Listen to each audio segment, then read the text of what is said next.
coaches, I got to always focus on those income generating activities to get. No, not income generating. No, it's right. Wealth generating activities. Richard's new. Yeah, he's been coaching me on that. Stop saying income, because then I start focusing on that and the money and all that. So wealth, yes, definitely. Because wealth is kind of like with the level up. It's different for everyone. What is wealth? So somebody, to me, might be something different to somebody else. Somebody might be wanting money. Somebody else it might be moving to that next level in business or society or whatever. Yes. But yeah, and when I talk like that, sometimes, it just really hangs me up because I start thinking I have to go to that next level. But I loved how you just described that. Now I can really focus. This is where I am today. This is where I need to get to tomorrow, and take kind of baby steps too. Yeah, absolutely. And and you mentioned it in the preview, that every next level demands a different you. It's one of the next level pillars. And there's only over 50 next level pillars right now. And when you think about, well, what's my next level? And then you go, well, what's it going to require? Well, it's going to require you to be different. Every next level of your health is going to require you to be different. Every next level of your life, every next level of your business, your relationships, all of that, every next level of each of those components of your life are going to require you to be different. And the same you will get the same results. A different you will tend to get different results. Definitely. And what do you think stands in most of our way from us going to even attempt to get to that next level? What seems to be that barrier? Well, it's a great question, because I ask that question a lot of times to my audiences, and I'll say, what do you think it is that stands between you and where you want to be? And they always come back with the two things. One, procrastination, laziness, procrastination. Or two, they come back with fear. I had a psychiatrist who had just finished his residency. He was just doing psychiatry, and he's like, yes. And I said, so what do you think? And he goes, fear. And I said, really? He said, yeah. I said, so if somebody's truly fearful of something, like what? And he said, well, like speaking on stage, or like, starting their business, or developing that new relationship. I said, okay, so that's the problem? And he said, yeah. And I said, well, I hate to tell you, but you spent a lot of money getting your education for a lot of nothing. And I said, I say that with respect. You have a PhD, I don't. I said, but I'll just tell you this, that the problem isn't fear, because here's the thing: is fear and procrastination will always take a back seat to a greater sense of urgency. And he said, explain. And I said, well, if somebody doesn't want to start a business, but if they're told that if they don't start a business in the next 30 days, and I mean cross the dots and cross the T's, dot the I's, start the business in the next 30 days, a loved one will die. What do you think they'll start the business? They will. I said, what happened to fear? What happened to procrastination? What happened to laziness? I said, the problem is we soften everything. We romanticize everything. Well, it'll be okay. Well, I can start it next month. Well, I can get out of bed tomorrow and go to the gym. We romanticize everything to the point where we take so little action that nothing gets done. What we have to do is create a greater sense of urgency, and we will eradicate fear and procrastination in those areas of our life. Oh, I love the way you said it, folks out there. I hope you wrote that one down, because that's more than a golden nugget. You'll have to definitely go back and listen to the podcast on that, because that is so true. And I can remember when we were, making our trips to Newport and masterminding and coaching with you. I can remember those exact words, and those are in my mind every time I get tired, or I just don't. I can do it tomorrow. I start thinking those words exactly. And another thing I think of is if I knew my child was going to die at the end of the month, if I did not have $10,000 in the bank to save him, what would I do? I would definitely find a way to get that $10,000. It's that why, I think, is it the why has to be greater than the fear. Yeah, absolutely. And I think, Tony Robbins talks about resources and resourcefulness, and I think it's a great statement. He makes a statement that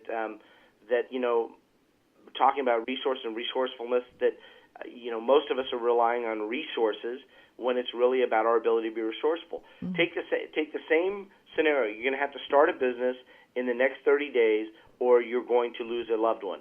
Absolutely, you'll start the business. You'll raise the $10,000. You'll buy, you'll do whatever.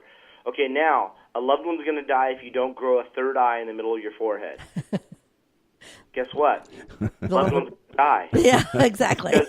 because that's truly a resource issue. Mm-hmm. So all you have to say is, if a loved one was going to die, would I do it differently? What would I do differently? And if you could do anything differently, then you're probably making it about resources when it should be about resourcefulness. Resourcefulness, I like that. Yeah, I like the going bold way. Go bold and figure it out as you go. Yeah. Well, I hope that all of our listeners have a huge loads of paper and a pen, because I know myself, I've already been starting to write down all over my notes here, because there's so many golden nuggets that you've been sharing today, Bob, and we thank you for that. And, I just had somebody come in, and so we were talking about the Connectology. Why is it one of the questions that they weren't, why does it seem to be hard to connect with some people? I think what they're trying to say is when they go to a networking event, they seem to have this thing that stops them. I think the fear kind of when you mentioned that, might have brought that question in. But, why do they just don't take that next step to go talk to people and connect with them? Or is it because they don't know how to connect? Is it fear that's keeping them? Well, unfortunately, it would be nice to say that there's a cookie-cutter answer to that for every individual, but each person has a different excuse. I call them excuses, not reasons, because all I would have to do is flip a switch. All I have to do is say that there's somebody in that room that has a sign hung around their neck underneath their shirt that says, if I'm not made to feel important at this event, I'm going to go home and take my life. And I don't know a single person that wouldn't talk to every person in the room, and not only talk to them, but try and make every person feel important if they understood and believed that. But it's because they're making the experience about themselves. How am I going to feel? Am I going to feel uncomfortable? Does that person look intimidating? Does that person look, like they're approachable? We tend to make it about ourselves versus someone else. If you're ever apprehensive about connecting with another person or ever apprehensive about walking on stage, it's because you're truly making the experience about yourself.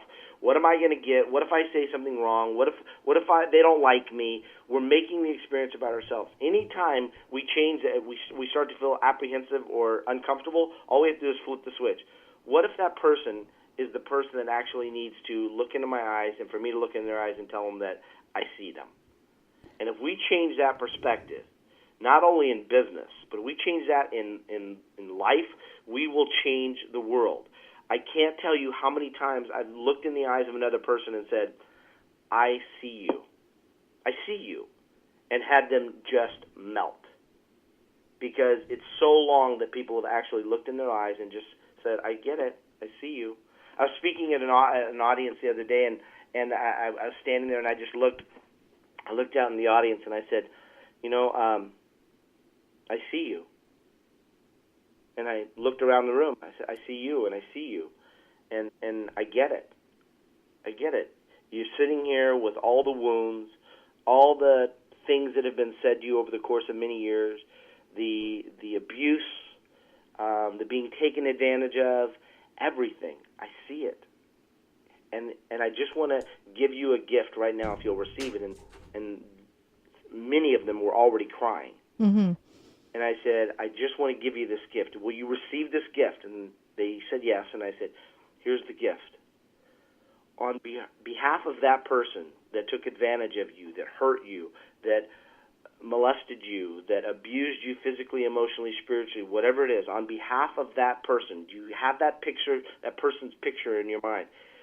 I said, on behalf of that person, would you allow me to apologize? Because you may never hear it from them, but if you'll receive it from me, you will be free to move forward. And I had probably half the people in the room were bawling. And it was a great experience, and a lot of times that's what really people are missing. They're just looking for somebody that actually sees them as a human being, not as somebody that's going to buy their program, somebody that's going to, invest in their company, do business with them.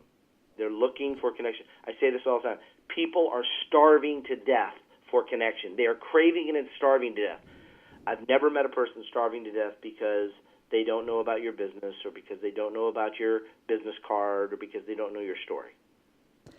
That is so powerful and heavy that we just said, because I felt it myself, knowing that we have been the recipient of it, being in an audience when we first met you and felt that connection that you had with the audience, both the first time we met you and then when we had you come and speak at one of our programs here.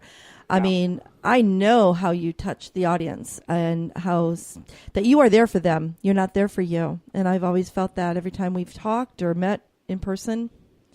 Thank you. So I got all these goosies right now, and I actually almost felt like crying myself right now. It's just that was so special because we do tend to get in our own way, and it keeps us from bringing joy to others. I mean, I think I learned this from you, that if you could just smile at someone when you meet somebody for the first time and just smile at them, that person may have had not such a good day. They may be at that point that they're just ready to end it all. But if you smiled at them and that made them just feel good, it could have changed their direction. Yeah, agreed. Absolutely. So why don't people make as many connections as they should then? I mean, Either, like I said, they've either made it about themselves. Okay. So that stops them because they're like, well, I don't feel comfortable. I don't identify with that person. I don't want to say something stupid. I don't think that person's going to like me. So it's all about them. Mm-hmm. And what's that? I say most of us go up and ask people, so what do you do? One of the connectology pillars, as you know, is one of the pillars is that the quality of your connections will always be determined by the quality of questions you ask. Stop asking the wrong question. The wrong question is, what do you do? That tells you nothing about them and only about what they do. Learn to ask better questions. So in Connectology, we put people through the paces of how do you develop better questions. But also, how do you ask better questions is determined by what's your outcome. So I have a criteria for what I want in a client, what I want in a strategic partner, and what I want in a friend. Those three things are the most primary things for me in my life. So if I look at that criteria, I have 6 criteria, and these are all non-negotiables. They're not negotiable. They're non-negotiable, which means if you don't have all 6, it's not a fit. These are non-negotiable items. This criteria is not an avatar. Marketers use avatars.